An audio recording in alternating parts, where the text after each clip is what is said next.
Hello दोस्त। स्वागत है आपका क्लियर बीपीएससी चैनल में। और हम आपके साथ आज बात करने वाले हैं आधुनिक भारत का जो टेस्ट सीरीज हम चला रहे हैं प्रैक्टिस सेट, उसमें आधुनिक भारत के इतिहास में हम लोग आज पार्ट 3 पे बात करेंगे। जो आपके पार्ट 1 और 2 हो चुका है, अगर आप नहीं दिए हैं तो जाके दें। आपकी आधुनिक भारत की जो प्रैक्टिस सेट है, प्रैक्टिस है, वो आपको और मजबूती प्रदान करेगा। आपको इसके बनाने से पता चल पाएगा कि आपकी आधुनिक भारत का जो इतिहास है, मॉडर्न हिस्ट्री है, मॉडर्न हिस्ट्री में आपको कितनी पकड़ है, आप मॉडर्न हिस्ट्री को कितने करीब से पढ़े हैं और बीपीएससी की तैयारी के लिए आप कैसे हैं। क्योंकि हम जो भी क्वेश्चन यहाँ पे डील करते हैं वो या तो प्रीवियस ईयर पेपर क्वेश्चन होता है, जो किसी भी एग्जाम का हो सकता है, या बीपीएससी के प्रीवियस ईयर क्वेश्चन पेपर होता है। तो प्रीवियस ईयर पेपर भी हो सकता है और प्रीवियस ईयर का क्वेश्चन भी हो सकता है, दोनों में से कोई भी हो सकता है। पेपर में अंतर यह है कि पेपर किसी भी स्टेट का हो सकता है, क्वेश्चन जो है बीपीएससी की बात करते हैं, बीपीएससी के संदर्भ में हम बात करते हैं इसका। तो हम लोग मॉडर्न हिस्ट्री का टेस्ट का जो प्रैक्टिस सेट का है उसकी बात हम पार्ट 3 पे आज बात करेंगे। आप नए आए हैं तो वीडियो को शेयर कर दीजिए, क्लियर बीपीएससी चैनल को सब्सक्राइब कर लीजिए। यहाँ पे सब्सक्राइब करने से आपको फ़ायदा होगा क्योंकि आप 67वीं की तैयारी कर रहे हो या 68वीं की तैयारी कर रहे हो, तो 67वीं के लिए तो आपको तो अभी तक सिर्फ करंट अफेयर में हम लोग हाथ रखे थे। करंट अफेयर सीरीज स्टार्ट किए थे जिसमें हम लोग अगस्त 2021 से लेकर के जुलाई 2022 तक का राष्ट्रीय अंतर्राष्ट्रीय के साथ साथ बिहार स्पेशल भी क्लियर कर चुके हैं। और हम पिछले 2 दिन से अगस्त 2022 का बिहार स्पेशल देख रहे थे और राष्ट्रीय अंतर्राष्ट्रीय जल्द ही आने वाला है। तो आप लोग 2-3 दिन के अंदर आप लोग को अगस्त 2022 का राष्ट्रीय अंतर्राष्ट्रीय भी क्लियर करवा दिया जाएगा। तो आप इसलिए यूट्यूब चैनल को सब्सक्राइब कर लीजिए क्लियर बीपीएससी को, और शेयर कर दीजिए। टेलीग्राम चैनल को ज्वाइन कर लीजिए। यहाँ पे आपको डेली करंट अफेयर के साथ आपको न्यूज़पेपर का जो हिंदी और इंग्लिश में कटिंग होता है वो, और संपादकीय जो मुख्य परीक्षा के लिए इंपॉर्टेंट होता है वो हिंदी और इंग्लिश में आपको यहाँ पे पोस्ट किया जाता है। और कोई भी नोटिफिकेशन हो, कोई भी सूचना हो, आपको सबसे पहले क्लियर बीपीएससी टेलीग्राम चैनल पे मिल जाएगा। और उसके बाद जो भी बीपीएससी की तैयारी को मजबूती प्रदान करने के लिए कोई भी कंटेंट हो, आपको यहाँ पे पोस्ट किया जाता है। आप फेसबुक और इंस्टाग्राम पेज को भी लाइक और फॉलो कर सकते हैं, यहाँ पे भी आपको अच्छा होगा। तो आप लोग देते रहिए, टेस्ट सीरीज बनाते रहिए, ये प्रैक्टिस सेट दीजिएगा तो आपको अपने तैयारी की मजबूती पता चलेगी कि आप कितने मजबूत हैं अपने तैयारी में, आपने सब्जेक्ट को कितने अच्छे तरह से पढ़ा है, इसकी तैयारी हो पाएगी। तो बिना देर गवाए हम लोग चलते हैं क्वेश्चन पे। हम लोग टेस्ट फर्स्ट में जो हम लोग 30 क्वेश्चन की बात किए थे, उसके बाद सेकंड में हम लोग 25 क्वेश्चन की बात किए, और आज हम फिर से 25 क्वेश्चन की बात करने वाले हैं। तो मॉडर्न हिस्ट्री का 25 क्वेश्चन हम लोग देखते हैं क्या क्या है। पहला नंबर क्वेश्चन है, बहुत ही हर साल लगभग रिपीट करता है ये क्वेश्चन बार बार, कि 1857 के विद्रोह में बिहार के सर्व प्रमुख नेतृत्वकर्ता कौन थे। तो आप लोग को पता ही होना चाहिए कि जो है इसमें सी होगा आंसर, कुंवर सिंह जी होंगे। तो इसको हम हाईलाइट कर देते हैं। हालांकि आपको डिस्क्रिप्शन अगर चाहिए, एक्सप्लेनेशन चाहिए, डिस्क्रिप्शन बोल रहे हैं, एक्सप्लेनेशन चाहिए, तो उसका जो है हम लोग देते हैं कि आप एक्सप्लेनेशन को पढ़ सकते हैं और उससे कोई भी एक्स्ट्रा फैक्ट हो तो आप समझ सकते हैं। तो इसमें है एक्सप्लेनेशन की बात करेंगे, तो इसमें एक्सप्लेनेशन में हम देखते हैं कि 1857 में विद्रोह के नेतृत्वकर्ता जगदीशपुर, जो भोजपुर जिला के हैं। ये भी पूछ सकता है कि जगदीशपुर वर्तमान में किस जिले से आता है, तो भोजपुर से आता है। वहाँ के राजा थे कुंवर सिंह। उन्होंने सर्वप्रथम जो हुआ था ये उस टाइम में बिहार और झारखंड एक था, तो रोहिणी देवगढ़ में जो आंदोलन हुआ था उसका हुआ था। और पटना में 3 जून को ये पूछा जाता है, पीर अली नामक व्यक्ति ने व्यापक विद्रोह किया, और पटना के जो कमिश्नर थे उस टाइम में विलियम टेलर थे, जो निर्ममता से इस विद्रोह को दबा दिया। तो इतना बात याद रखेंगे आप लोग। अगला क्वेश्चन देखते हैं कि चंपारण में महात्मा गांधी ने प्रथम स्कूल किस स्थान पर स्थापित किया था। तो आप लोग को पता होना चाहिए कि चंपारण में किस स्थान पर स्थापित किया था। तो इसका आंसर ऑप्शन नंबर 1 है ढाका, बी है बरहड़वा लखनसेन, सी है मुरली भरहड़वा, और डी है मोतिहारी। ई उपयुक्त में से कोई नहीं, उपयुक्त में से एक से अधिक। तो इसका आंसर क्या हो जाएगा, इसका हो जाएगा भरहड़वा लखनसेन। यहाँ पे जो चंपारण में महात्मा गांधी के द्वारा जो है प्रथम स्कूल का स्थापना किया गया था।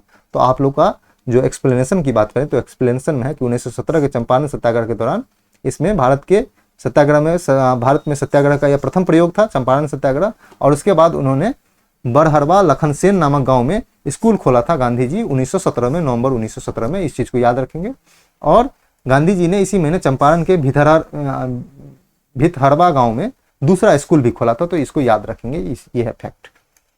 अगला नंबर क्वेश्चन की तरफ चलते हैं। तो अगला नंबर क्वेश्चन देखते हैं, निम्नलिखित में से किस राष्ट्रव्यापी आंदोलन के समय बिहार विद्यापीठ की स्थापना की गई थी? बिहार विद्यापीठ बहुत ही इंपॉर्टेंट है, बार बार पूछा जाता है।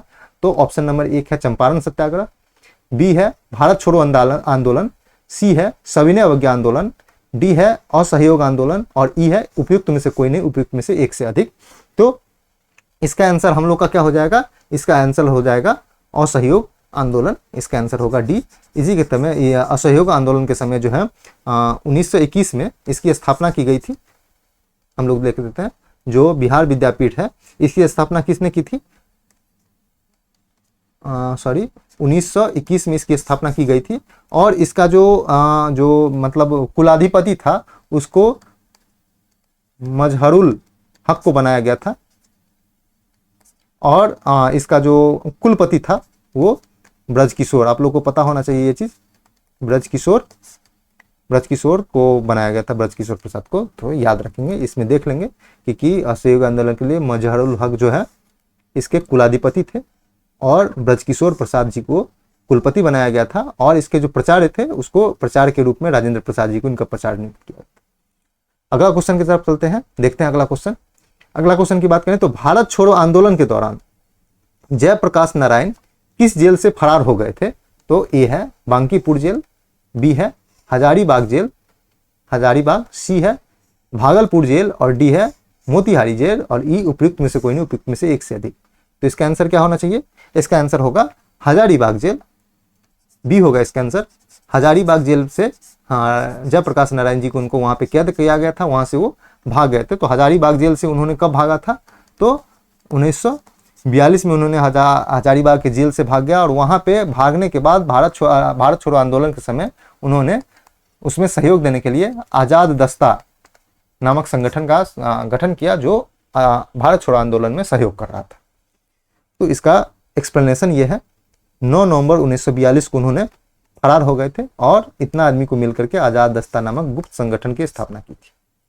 अगला क्वेश्चन की तरफ चलेंगे। अगला क्वेश्चन देखते हैं कि ब्रिटिश भारत में लॉर्ड वेलेजली की सहायक संधि के तहत सर्वप्रथम किस देशी राज्य ने समझौते पर हस्ताक्षर किया? तो लॉर्ड वेलेजली का जो सहायक संधि था उस पे सबसे पहले देशी जो राज्य था किसने समझौता किया, हस्ताक्षर किया? तो पहला है हैदराबाद, ए, बी तंजौर, सी अवध और डी पेशवा, ई उपयुक्त में से कोई नहीं और उपयुक्त में से एक से अधिक।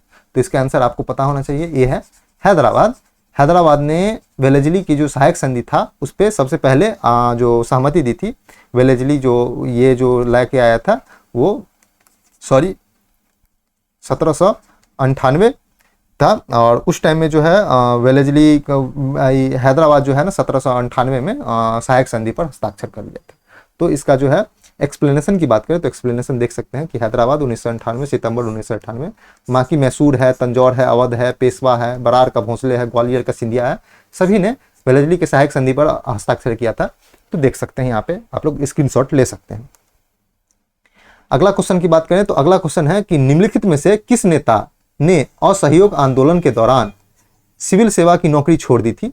तो पहला है ए जवाहरलाल नेहरू, बी सुभाष चंद्र बोस, सी लाला लाजपत राय, डी सुरेंद्रनाथ बनर्जी, ई उपयुक्त में से कोई नहीं, उपयुक्त में से एक से अधिक। तो इसमें से बहुत सारे आदमी ने सिविल सेवा की नौकरी छोड़ी थी, लेकिन हम पूछ रहे हैं असहयोग आंदोलन के दौरान। तो असहयोग आंदोलन के दौरान इनमें से किसने सिविल सेवा की नौकरी छोड़ दी थी? तो इसका आंसर क्या होगा? इसका आंसर आप लोग को पता होना चाहिए, अगर पढ़े तो सुभाष चंद्र बोस जी असहयोग के आंदोलन के दौरान इन्होंने सिविल सेवा की नौकरी छोड़ दी और भारत की आज़ादी के लिए इन्होंने अपना लड़ाई करने का उसमें सहयोग देने का सोचा। तो इसका जो आप लोग एक्सप्लेनेशन है उसको आप पढ़िए, देखिए, समझिए कि इन्होंने इससे इतना से इतना ये दोनों ईस्वी में कांग्रेस के अध्यक्ष भी रह चुके हैं, नेताजी के नाम से उनको जाना जाता था। तो याद रखें। अगला क्वेश्चन की तरफ चलते हैं। अगला क्वेश्चन है कि निम्नलिखित में से किस रियासत को सैनिक कार्रवाई के सहयोग से भारत में शामिल किया गया था? तो ए है जूनागढ़, बी है जम्मू कश्मीर, सी है हैदराबाद, डी है बंबई, ई उपयुक्त में से कोई नहीं, उपयुक्त में से एक से अधिक। तो इसका आंसर होना चाहिए क्या? इसका आंसर आप लोग बताइए, इसका आंसर क्या होना चाहिए? इसका आंसर होगा हैदराबाद। हैदराबाद को सैनिक कार्रवाई के द्वारा शामिल किया गया था। तो आप लोग याद रखेंगे, सैनिक कार्रवाई के द्वारा भारत में मिलाया गया था। जूनागढ़ है, जूनागढ़ को जनमत संग्रह द्वारा और जम्मू कश्मीर को विलय पत्र के द्वारा भारत में शामिल किया गया था। हैदराबाद में, अब हैदराबाद का बात है तो हैदराबाद को 1948 में यहाँ पे सेना ने ऑपरेशन किया था। और ऑपरेशन का नाम क्या था आप लोग हमको मैसेज करके बता सकते हैं। हम ऑपरेशन का नाम की चर्चा नहीं करेंगे यहाँ पे। ऑपरेशन का नाम क्या था वो आप लोग देख सकते हैं। इसका स्क्रीनशॉट आपको लेना है तो ले सकते हैं। 13 सितंबर 1948 को हैदराबाद में भारतीय सेना ने प्रवेश किया और नवंबर 1949 तक हैदराबाद को भारत में शामिल कर लिया गया। जूनागढ़ को जनमत संग्रह के द्वारा भारत में शामिल किया गया था। तो ये आप लोग देख सकते हैं। अगले क्वेश्चन की तरफ चलेंगे। निम्नलिखित घटनाओं के कालक्रम के आधार पर सुमेलित कीजिए कौन सा जो कालक्रम है सबसे पहले आया। तो हम लोग इस पे बारी बारी से चलेंगे। तो पहले देखते हैं क्रिप्स मिशन कब आया था।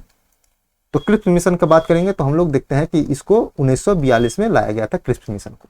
उसके बाद बेबल योजना कब आया था? तो बेबल योजना 1945 में लाया था। कैबिनेट मिशन कब है? कैबिनेट मिशन 1946 में है। और इटली है, इटली की घोषणा 1947 में है। तो क्रोनोलॉजी इसी का सही है, क्योंकि बाकी सबको देखिएगा इटली के बाद इटली बेबल है, इटली तो होगा ही नहीं।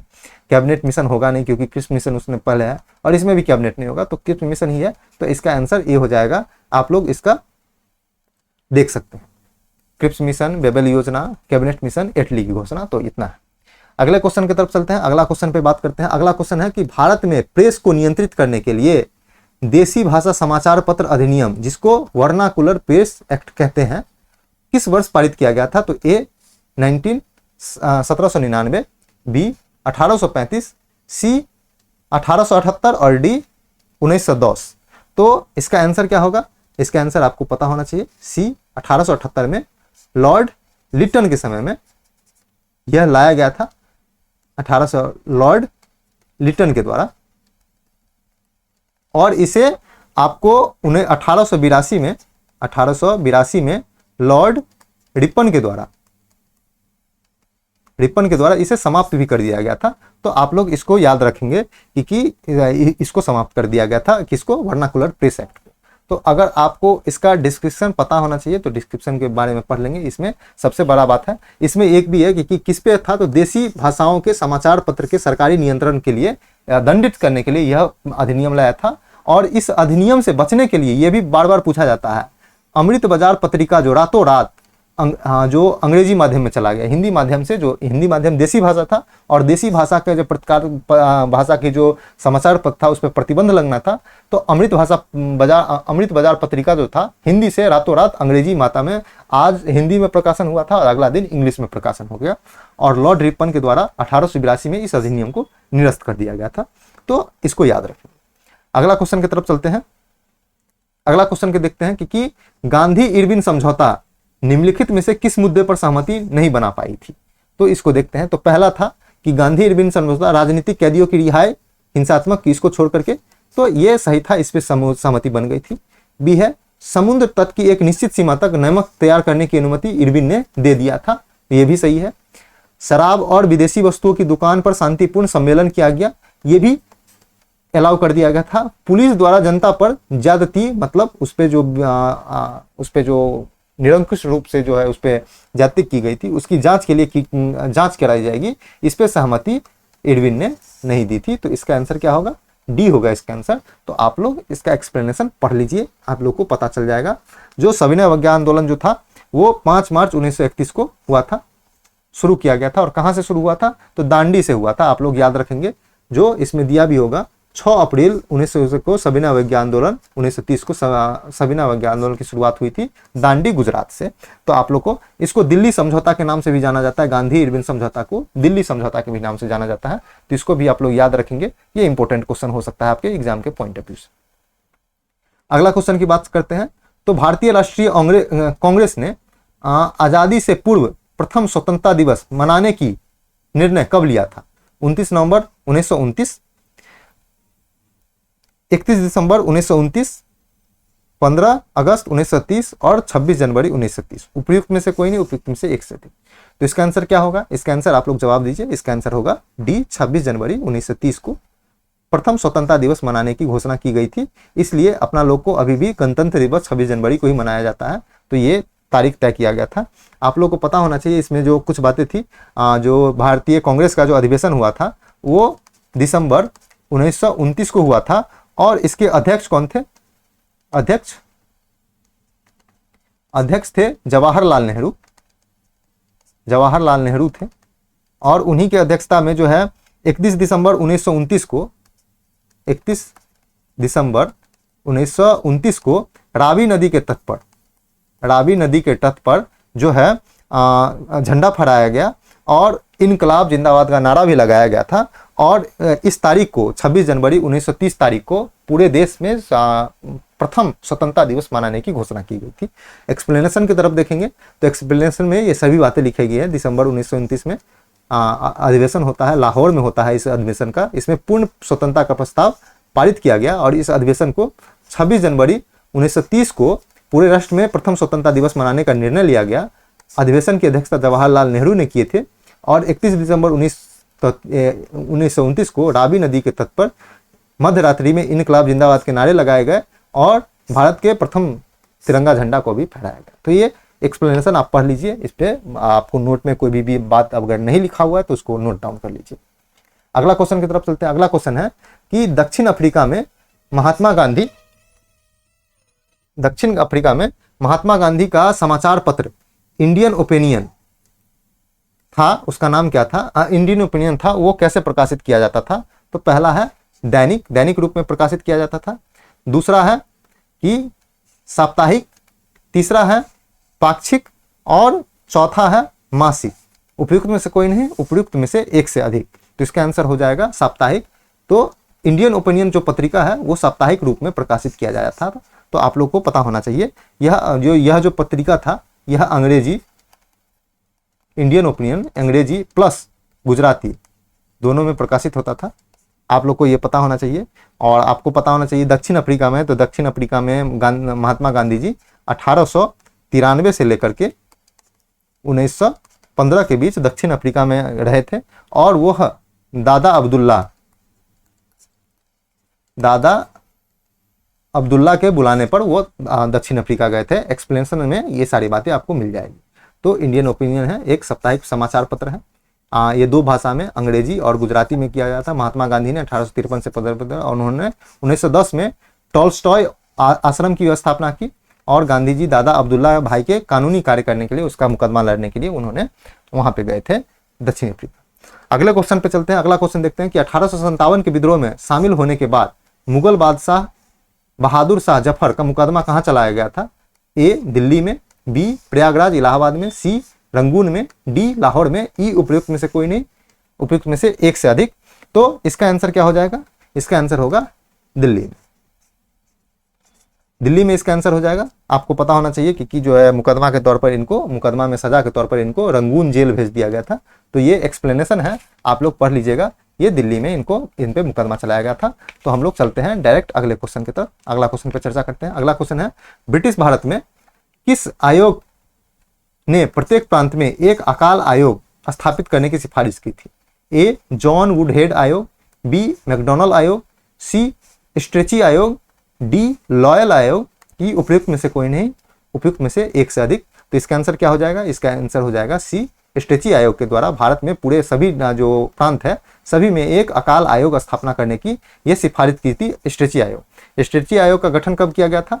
तो इन्होंने 1878 में जो अकाल आया था, 1878 से लेकर के 1880 तक के बीच में इनका गठन किया गया था। और इनके सिफारिश के आधार पर भी 1883 में एक अकाल संहिता बनाया गया था। तो आप लोग एक्सप्लेनेशन में इसको पढ़ सकते हैं। इनका कार्यकर्ता और अकाल संहिता का निर्माण 1883 में किया गया था। बाकी अकाल से संबंधित इतने आयोग और हैं। अगला क्वेश्चन देखते हैं। अगला क्वेश्चन है शक्ति के पृथक्करण से संबंधित कौन सा है? कर्नवालिस संहिता से, मैकाले योजना से, सी रेगुलेटरी एक्ट से, डी पिट्स इंडिया एक्ट से और ई उपयुक्त में से कोई नहीं, उपयुक्त में से एक से अधिक। तो इसका आंसर क्या हो जाएगा? इसका आंसर हो जाएगा ए, कर्नवालिस संहिता से। कर्नवालिस की संहिता में शक्ति के पृथक्करण के सिद्धांत को शामिल किया गया था। तो याद करेंगे आप लोग जब 1893 की जो ईस्वी पढ़ते होंगे, जो नहीं सॉरी 1793 की ईस्वी जो पढ़ते होंगे कर्नवालिस का काल, उसमें पृथक्करण का सिद्धांत को परिभाषित किया गया था। तो याद रखेंगे इसको। आप अगर इसमें सस्पेंस हो तो आप लोग एक्सप्लेनेशन पढ़ सकते हैं, ठीक है। इसमें पृथक्करण की सिद्धांत को आधारित था। अगला क्वेश्चन की तरफ चलते हैं। अगला क्वेश्चन देखते हैं कि 26 नवंबर से भारत में संविधान दिवस के रूप में मनाया जाता है। इसकी शुरुआत कब हुई थी? ए 1950 ईस्वी में, बी 1990, सी 2000 ईस्वी में, डी 2015, ई उपयुक्त में से कोई नहीं, उपयुक्त में से एक से अधिक। हम कह रहे हैं कि 26 नवंबर को संविधान दिवस के रूप में मनाए जाने की शुरुआत कब हुई थी, किस ईस्वी से? तो इसका आंसर क्या हो जाएगा? इसका आंसर ऑब्वियसली हो जाएगा मोदी सरकार जी 2015 से 26 नवंबर को संविधान दिवस मनाने की घोषणा किए थे। तो इसका आंसर वही है कि आप लोग को पता होना चाहिए कि 26 नवंबर जो B.R. अम्बेडकर के जो 125वें जन्म दिवस के अवसर पर इसकी घोषणा की गई थी। इसमें 16 जो है आर्टिकल लागू किया गया था। तो 16 अनुच्छेद लागू किया गया था। आप लोग को पता होना चाहिए 2015 से B.R. अम्बेडकर के 125वें जन्म दिवस पर बनाया गया था। तो आप लोग इसको देखिए, समझिए, डिस्क्रिप्शन को नोट डाउन कीजिए या याद रखिए आप लोग, लेकिन पढ़िए जरूर। अगला क्वेश्चन की तरफ देखते हैं। अगला क्वेश्चन है, एक निर्वाचित संविधान सभा द्वारा भारत के संविधान निर्माण करने का प्रस्ताव किया गया था किसके द्वारा? साइमन कमीशन के द्वारा, बी भारत शासन अधिनियम 1935 के द्वारा, सी क्रिप्स मिशन द्वारा, डी भारतीय कैबिनेट डेलीगेशन द्वारा, और ई उपयुक्त में से कोई नहीं, उपयुक्त में से एक से अधिक। तो इसका आंसर क्या हो जाएगा? इसका आंसर हो जाएगा सी क्रिप्स मिशन के द्वारा। क्रिप्स मिशन के द्वारा कहा गया था कि द्वितीय विश्व युद्ध में अगर भारत सहयोग देगा तो द्वितीय विश्व युद्ध समाप्त के बाद एक संविधान सभा का गठन किया जाएगा। आपको पता होना चाहिए कि इसका जो ये क्या बोलते हैं, इसका गठन ये जो 1942 में आया था क्रिप्स मिशन, और ये बोला था कि सेकेंड वर्ल्ड वॉर खत्म हो जाएगा तो एक संविधान सभा का गठन किया जाएगा, और इसके अध्यक्ष जो थे सर स्टैफोर्ड क्रिप्स थे। तो इसका एक्सप्लेनेशन में देखते हैं कि समाप्त होने के बाद प्रथम प्रस्ताव किया गया था 1942 में, और इसके अध्यक्ष सर स्टैफोर्ड क्रिप्स थे। अगला क्वेश्चन की तरफ चलते हैं। अगला क्वेश्चन क्या है कि साम्राज्यवाद एवं सैन्यवाद पूंजीवाद की जुड़वा संतानें हैं, यह कथन निम्नलिखित में से किस नेता का है? ए महात्मा गांधी, बी लाला लाजपत राय, सी दादा भाई नौरोजी, डी M.N. रॉय, ई उपयुक्त में से कोई नहीं, उपयुक्त में से एक से अधिक। तो इसका आंसर क्या हो जाएगा? बी लाला लाजपत राय जी ने कहा था कि साम्राज्यवाद और पूंजीवाद का साम्राज्यवाद और सैन्यवाद पूंजीवाद का जो क्या बोलते हैं जुड़वा संतान है। आप लोग को पता होना चाहिए कि जो लाला लाजपत राय की बात कर रहे हैं तो इसके बारे में जान लेते हैं कि यह प्रथम ट्रेड यूनियन कांग्रेस का अध्यक्ष थे। ट्रेड यूनियन कांग्रेस का अध्यक्ष रह चुके थे, प्रथम अध्यक्ष रहते थे, और इन्होंने ये जो गर्मपंथी विचारधारा से आते थे, गर्मपंथी से आते थे, और इनके द्वारा साइमन कमीशन के विरोध में इन पे लाठीचार्ज किया गया था और इनकी मृत्यु 1928 ईस्वी में हो गई थी। तो इसके एक्सप्लेनेशन में इस सभी बातें को शामिल किया गया है। आप लोग एक्सप्लेनेशन को देख सकते हैं, सॉरी एक सेकेंड का समय दीजिएगा। एक्सप्लेनेशन को देख सकते हैं। जो लाला लाजपत राय है ऑल इंडिया ट्रेड यूनियन के प्रथम अध्यक्ष थे, और इन्होंने इनकी मृत्यु साइमन कमीशन के विरोध में हो गई थी 1928 में, लाहौर में हुई थी, कांग्रेस के गर्मपंथी विचारधारा से। अगले क्वेश्चन की तरफ चलते हैं। अगला क्वेश्चन देखते हैं कि 19वीं सदी में पवना विद्रोह का संबंध किस राज्य से है? ए पंजाब, बी बिहार, सी उत्तर प्रदेश, और डी बंगाल। तो इसका आंसर क्या होना चाहिए? आप लोग जवाब दीजिए, इसका आंसर क्या हो जाए इससे? इसका आंसर होगा डी बंगाल से। यह एक किसान आंदोलन था, आप लोग को पता होना चाहिए। पवना विद्रोह एक किसान आंदोलन था, तो आप लोग याद रखेंगे इसको। एक्सप्लेनेशन के रूप में देख लेते हैं कि ये किसान आंदोलन था, नील था, पवना विद्रोह था जो इतना ऐसे 1873 से 76 ईस्वी में होता। एक आंदोलन उत्तर प्रदेश, मोपला केरल, बारदोली सत्याग्रह गुजरात में हुआ था जिसमें सरदार वल्लभ भाई पटेल ने भाग लिया था। तो याद रखेंगे इसको। अगला क्वेश्चन की तरफ चलते हैं। अगला क्वेश्चन देखते हैं कि निम्नलिखित में से कौन सा युग्म सही है? तो ये है दिल्ली दरबार का आयोजन लॉर्ड लिटन के काल में हुआ था। इंडियन रेलवे की शुरुआत लॉर्ड चेम्सफोर्ड, सती प्रथा कानून लॉर्ड नॉर्थब्रुक, और डी द्वितीय जनगणना लॉर्ड रिपन। उपयुक्त में से कोई नहीं, उपयुक्त में से एक से अधिक। आप लोग को पता होना चाहिए कि ये जो आंसर है इसमें आप लोग जो देख सकते हैं ये दिल्ली दरबार का आयोजन 1877 में हुआ था हमारे हिसाब से। हाँ 1877 में हुआ था प्रथम दिल्ली दरबार का आयोजन। तो उस टाइम में लॉर्ड लिटन साहब थे, ये सही है। इंडियन रेलवे की शुरुआत कब हुई थी? इंडियन रेलवे की शुरुआत हुई थी 1853 में। और इस टाइम में कौन थे? इस टाइम में डलहौजी थे, तो ये गलत हो जाता है। सती प्रथा का उन्मूलन जो हुआ है वो 1829 में हुआ है, और इस टाइम में लॉर्ड नॉर्थब्रुक नहीं थे, लॉर्ड विलियम बेंटिंग थे। और द्वितीय जनगणना जो है, द्वितीय जनगणना हुआ है 1891 में। उस टाइम में जो उस टाइम में कौन थे? उस टाइम में 1891 में हाँ 1891 में लॉर्ड लेंसडाउन थे। तो याद है, ये भी गलत है, ये भी गलत है। तो उपयुक्त में से कोई नहीं, दिल्ली दरबार का आयोजन किया गया, तो ये होगा आंसर। आप लोग को देख लेना चाहिए, ये दिल्ली दरबार का आयोजन लॉर्ड लिटन थे, लेंसडाउन थे। तो इसको आप लोग स्क्रीनशॉट लेकर के रखिए, पढ़िए, आपका रिवीजन होता रहेगा, अच्छा से समझ में आएगा। अगले क्वेश्चन की तरफ देखते हैं। हम लोग 20 क्वेश्चन देखे हैं मॉडर्न हिस्ट्री का। हम लोग अब 5 क्वेश्चन में हम लोग 1 क्वेश्चन मेडिवल का देखेंगे और 4 क्वेश्चन एंशिएंट का भी देख लेंगे, ताकि हम लोग का उसका भी रिवीजन छूटे ना। तो पहले देखते हैं कि ऋग्वेद में, ये प्राचीन भारत का है, ऋग्वेद में किस नदी को नदी तमा कहा गया है? ए सरस्वती नदी को, बी सिंधु नदी को, सी पुरुषनी नदी को, और डी कुंभा नदी को। ई उपयुक्त में से कोई नहीं, उपयुक्त में से एक से अधिक। तो आप लोग को पता होना चाहिए कि नदी तमा सरस्वती नदी को कहा गया है, और इसको नदी तमा ही नहीं कहा गया है, नदी तमा के साथ साथ इसको देवी तमा, और देवी तमा के साथ साथ इनको माते तमा, देवी तमा और नदी तमा, तीनों नाम से जाना जाता है। उस टाइम में जो ऋग्वेदिक काल में जो है सिंधु नदी सर्वाधिक महत्वपूर्ण नदी हुआ करता था, और सबसे पवित्र नदी की बात करें, महत्वपूर्ण नदी की बात करें, महत्वपूर्ण नदी था कौन? सिंधु। और पवित्र नदी की बात करें, पवित्र नदी था सरस्वती।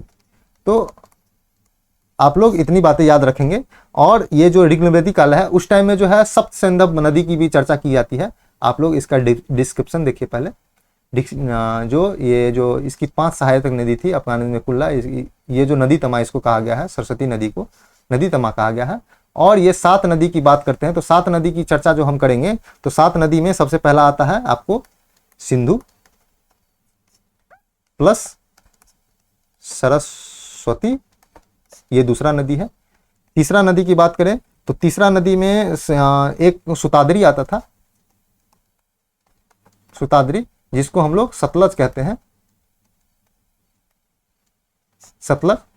चौथा में हम लोग देखेंगे विपाशा, विपाशा वसु नहीं है, विपाशा, जिसको हम लोग व्यास के नाम से जानते हैं, व्यास नदी अभी वर्तमान में। उसके बाद हम लोग चौथा नदी है, 5वां नदी में देखते हैं पुरुषनी, पुरुषनी नदी को हम लोग रावी नदी के नाम से जानते हैं, अभी रावी नदी की चर्चा हुई थी। उसके बाद है वितस्ता, इसको हम लोग झेलम नदी के नाम से जाने जाते हैं अभी। और उसके बाद है हम लोग का अंत में अस्कनी, ये है चिनाब नदी। तो हम लोग ये 7 नदी है, सप्तसिंधु इसको कहते थे। तो सप्तसिंधु पहला सिंधु, दूसरा सरस्वती, तीसरा सुताद्री जिसको सतलज के नाम से जानते हैं, चौथा विपाशा व्यास, 5वां पुरुषनी रावी, 6ठा वितस्ता झेलम, 7वां अस्कनी चिनाब। तो इतना नदी है सप्तसिंधु का, इस नदी का भाग था। अगला क्वेश्चन की तरफ देखते हैं। अगला क्वेश्चन है मुगल काल में हिंदू धर्म ग्रंथ रामायण, ये मेडिवल से है, रामायण का फारसी भाषा में अनुवाद किसने किया था? तो ए बदायूनी, सॉरी 1 सेकंड का समय दीजिएगा, बी नकीब खां, सी शाह मोहम्मद शाहबादी, डी अबुल फजल। उपयुक्त में से कोई नहीं, उपयुक्त में से एक से अधिक। तो इतना चीजें आप लोग में इसको आंसर बताइए। तो इसका आंसर क्या होगा? इसका आंसर होगा ए बदायूनी ने इसका फारसी में अनुवाद किया था रामायण का। तो इसका आंसर हो जाएगा। आपको पता होना चाहिए कि अकबर ने एक अनुवाद विभाग का भी स्थापना किया था, तो इसको आप लोग ध्यान रखिएगा। इसका स्क्रीनशॉट आप ले सकते हैं। लीलावती ने फैजी का फारसी में अनुवाद किया था, फैजी ने लीलावती का। महाभारत का नकीब खां, बदायूनी, अबुल फजल, फैजी सभी ने किया था। अथर्ववेद को बदायूनी ने किया था, और राजतरंगिणी को मोहम्मद शाहबादी ने किया था। तो इतना चीज आप लोग याद रखेंगे। अगला क्वेश्चन देखते हैं। अगला क्वेश्चन है कि बौद्ध संघ में प्रवेश करने वाली प्रथम महिला कौन थी? तो ए आम्रपाली, बी प्रजापति गौतमी, सी कारुवाकी, डी चलना, ई उपयुक्त में से कहीं नहीं, उपयुक्त में से एक से अधिक। तो इसका आंसर क्या हो जाएगा? इसका आंसर हो जाएगा गौतम बुद्ध की जो मौसी थी प्रजापति गौतमी, जो इनका गौतम बुद्ध का लालन पालन की थी, क्योंकि उनका बचपन में ही उनकी माता जी का मौत हो गया था, तो इनका मौसी जो थी प्रजापति गौतमी, उन्हीं ने गौतम बुद्ध की पालन पोषण की थी। तो वही सबसे पहले बौद्ध संघ में प्रवेश की, और बौद्ध संघ में प्रवेश करने का जो आग्रह जो था, भगवान बुद्ध का जो प्रिय शिष्य था उनका नाम था आनंद, उनके कहने पर प्रवेश किया गया था। तो प्रथम ये थे, और दूसरा आम्रपाली था, दूसरा आम्रपाली थी जो दूसरा बौद्ध संघ में प्रवेश की थी। तो याद रखेंगे, द्वितीय महिला आम्रपाली थी और गौतमी थी प्रथम महिला प्रजापति। अगले देखते हैं अगला क्वेश्चन, निम्नलिखित में से किस वंश के शासक ने अवंती महाजनपद को मगध साम्राज्य का हिस्सा बना लिया था? तो ए मौर्य वंश के शासक, बी हर्यक वंश के शासक, सी नंद वंश के शासक, और डी शिशुनाग वंश के शासक। ई उपयुक्त में से कोई नहीं, उपयुक्त में से एक से अधिक। तो आप लोग को पता होना चाहिए इसका आंसर क्या होगा? इसका होगा नाग, शिशुनाग नाग वंश के शासक ने इसको, शिशुनाग जो है हर्यक वंश का जो संस्थापक जो है उसमें आपको पता होना चाहिए बिंबिसार है, नाग का शिशुनाग है हर्यक वंश का, नंद वंश का जो है महापद्मनंद है। आप लोग को यहाँ पे एक सेकंड के लिए लिख देते हैं हर्यक में, सॉरी इसको एक सेकंड के लिए हटाते हैं, हर्यक में देखते हैं बिंबिसार, इसमें महापद्मनंद, मौर्य वंश में चंद्रगुप्त मौर्य, ये थे। तो आप लोग को पता ही होना चाहिए ये जो हर्यक वंश का था, तो आप लोग को यह होना चाहिए। तो इतने थे नंद वंश, हर्यक वंश ने।